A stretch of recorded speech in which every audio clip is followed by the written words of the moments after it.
తెలంగాణ కాంగ్రెస్ 4వ జాబితాపై అధిష్టానం కసరత్తు చేస్తోంది. భువనగిరి, ఆదిలాబాద్, ఖమ్మం స్థానాలపై వీడని పీఠముడి.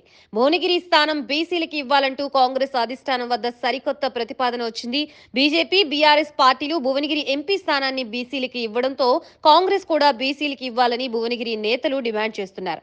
కోమటిరెడ్డి బ్రదర్స్ వారి కుటుంబం నుండి ఒకరిని, బయట వాళ్ళని మరొకరిని అధిష్టానంకి ప్రతిపాదిస్తున్నారు.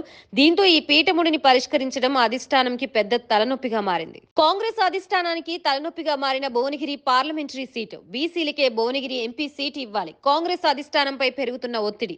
2 దశాబ్దాలుగా ఈ నియోజకవర్గంలో బీసీలకి అన్యాయం చేస్తున్న కాంగ్రెస్ అధిష్టానం ఆశ్రయిస్తున్న భువనగిరి యువకులు. భువనగిరి ఎంపీ సీటు బీసీ యువతకి ఇవ్వాలని రాష్ట్ర కాంగ్రెస్ వ్యవహారాల ఇన్ఛార్జ్ దీపాదాస్ మున్షిని కలిసి విన్నవించిన సిగా వంశీకృష్ణ గౌడ్. కాంగ్రెస్ అభ్యర్థుల 4వ జాబితాపై కసరత్తు స్టార్ట్ అయింది. ఏఐసిసి కార్యాలయంలో ఇప్పటికీ 3 జాబితాలను విడుదల చేసింది. ఈ 3 జాబితాలో తెలంగాణ నుంచి మొదటి జాబితాలో 4 స్థానాలకు, రెండవ జాబితాలో 5 స్థానాలకు అభ్యర్థులను ఎంపిక చేయడం జరిగింది. అభ్యర్థులను ప్రకటించారు కూడా. మరి ఇప్పుడు 4వ జాబితా తయారవుతుంది తెలంగాణకు సంబంధించి. ఈ జాబితాలో దాదాపుగా చూసుకున్నట్టుగా అయితే ఇంకా 8 స్థానాలకు సంబంధించి అభ్యర్థులను ఎంపిక చేయాల్సి ఉంది. 8 స్థానాలకు సంబంధించిన అభ్యర్థులపై కసరత్తు జరుగుతుంది. కాంగ్రెస్ అధ్యక్షుడు మల్లికార్జున ఖర్గే, ఏఐసిసి సీనియర్ నేతలు రాహుల్ గాంధీ, సోనియా గాంధీ, ప్రియాంక ఇంకా అందరూ కూడా కసరత్తు చేస్తున్నారు. దీనికి సంబంధించి 4వ జాబితాలో తెలంగాణకు సంబంధించి ఇంకా 8 సీట్లను అనౌన్స్ చేయాల్సి ఉంది. 8 సీట్లలో 5 సీట్లకు అభ్యర్థులు ఖరారైనప్పటికీ 3 సీట్ల విషయంలో మాత్రం ఇక పీఠముడి వీడడం లేదు. అది సంబంధించిన అభ్యర్థుల విషయంలో కొంత సందిగ్ధత ఏర్పడింది. ఈ సందిగ్ధతను తొలగించేందుకు కాంగ్రెస్ అధిష్టానం రాష్ట్ర కాంగ్రెస్ వ్యవహారాల ఇన్ఛార్జి దీపాదాస్ మున్షితోనూ, అలాగే ముఖ్యమంత్రి రేవంత్ రెడ్డితోనూ ఇంకా అందరితోనూ చర్చలు జరుపుతుంది.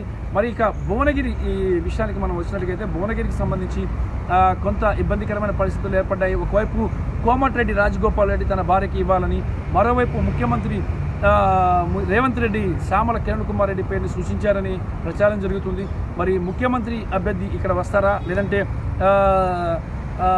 కోమటిరెడ్డి రాజగోపాల్ రెడ్డికి సంబంధించిన వాళ్ళ ఫ్యామిలీ మెంబర్స్కి అవకాశం దొరుకుతుందా? మరోవైపు చూసుకున్నట్టుగైతే కోమటిరెడ్డి బ్రదర్స్ వెంకటరెడ్డి,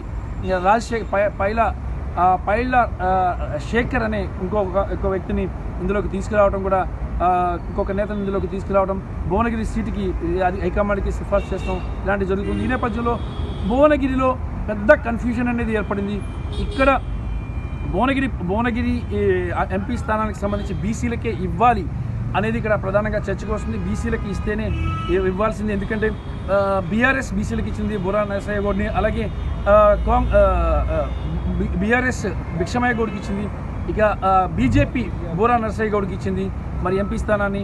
మరి కాంగ్రెస్ కూడా బీసీలకే ఇవ్వాలనే ఒక చర్చ జరుగుతుంది.